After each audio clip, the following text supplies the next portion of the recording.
தமிழக சட்டசபை சபாநாயகர் தேர்தலில் அதிமுகவின் வேட்பாளராக மீண்டும் தனபால் அறிவிக்கப்பட்டுள்ளார்.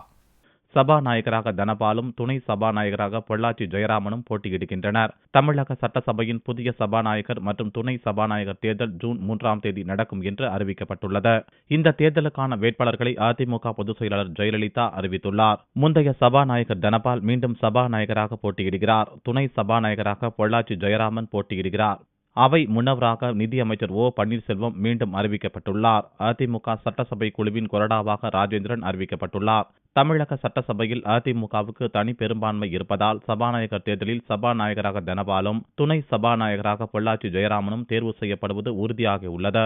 எனவே இவர்கள் இருவரும் ஏகமனதாக தேர்வு செய்யப்படுவார்கள் என்று எதிர்பார்க்கப்படுகிறது. போட்டி இருந்தால் மட்டுமே ஜூன் 3ஆம் தேதி தேர்தல் நடக்கும்.